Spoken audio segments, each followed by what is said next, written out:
नमस्कार मित्रों, आज मैं आपको सिंड्रेला की कहानी सुनाने वाली हूँ। ये एक बहुत ही सुंदर लव स्टोरी है। अगर आपको ये कहानी पसंद आए तो चैनल को सब्सक्राइब करें और वीडियो को लाइक करें। एक समय की बात है, किसी राज्य में एक व्यापारी रहता था। उसकी एक छोटी सी बेटी थी जिसका नाम था एला। एला बहुत ही प्यारी और नेक बच्ची थी। उसके पिता उससे बहुत प्यार करते थे और उसकी सारी ज़रूरतों को पूरा किया करते थे। लेकिन एला की ज़िंदगी में एक चीज़ की कमी थी, वो उसकी माँ की। भगवान के पास उसकी माँ चली गई थी। एला की इस कमी को पूरा करने के लिए उसके पिता ने दूसरी शादी की। उसकी दूसरी माँ के 2 बेटियां भी थीं। एला बहुत खुश थी कि माँ के साथ साथ 2 बहनों का भी साथ मिलेगा, लेकिन उसकी बहनें बहुत घमंडी थी। एला उनसे बहुत प्यार करती थी, लेकिन वह उनसे बिल्कुल भी प्यार नहीं करती थी। एक दिन पिता काम से दूसरे शहर गए तो वापस नहीं लौटे। एला पर मानो दुखों का पहाड़ टूट गया। पिता का साया सर से उठ गया। माँ और बहनों ने पिता के जाते ही घर पर अपना अधिकार कर लिया और एला के साथ नौकरों सा व्यवहार करने लगे। उन्होंने सब नौकरों को घर से निकाल दिया और एला ही सब घर का काम करती। उसकी बहनें उसे परेशान करती। एला से उसने उसके कमरा भी छीन लिया और उसे पुराने कपड़े और जूते पहनने को दिए। एला सारा दिन काम करती और इतनी थक जाती कि अंगीठी के पास ही सो जाती। सुबह सुबह अंगीठी की राख उसके शरीर पर पड़ी होती, जिसे सिंडर कहते हैं। उसी सिंडर के कारण इसका नाम सिंड्रेला पड़ गया। एक दिन राज्य में ऐलान हुआ कि राज्य का जो राजकुमार है वह अपनी पसंद की लड़की से शादी करेगा। सारी लड़कियों को महल में बुलाया गया। सभी लड़कियां खुशी खुशी महल में पहुंची। सिंड्रेला और उसकी बहनें भी किस्मत आजमाने के लिए महल जाने का फैसला किया, लेकिन सिंड्रेला को उसकी माँ ने मना कर दिया। सिंड्रेला बहुत दुखी हुई। उसके मन में इच्छा थी कि वह राजकुमार को देखे और वह यह सोचती कि राजकुमार कैसा होगा। सिंड्रेला को दुखी देखकर पास से गुजर रही जादूगरनी ने उससे पूछा कि तुम्हारे दुखी होने का क्या कारण है, मैं तुम्हारी कुछ मदद कर सकती हूँ। सिंड्रेला ने जादूगरनी को सारी बात बताई। जादूगरनी ने कहा, ओ प्यारी सिंड्रेला, मैं तुम्हारी कुछ मदद करती हूँ।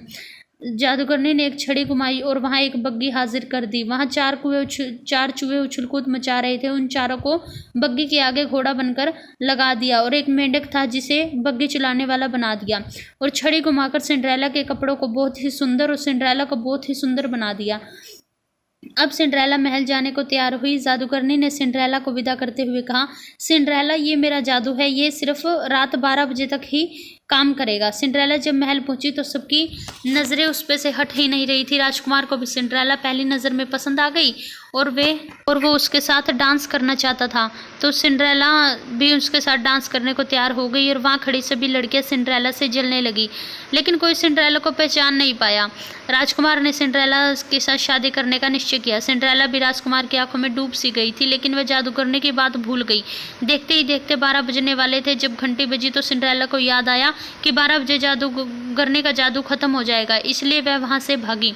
जब वह वहां से भागी तो उसके पाँव में जो जूती थी वो निकलकर वहीं गिर गई। राजकुमार ने उसे ढूंढने की बहुत कोशिश की, लेकिन वह सिंड्रेला को नहीं ढूंढ पाया।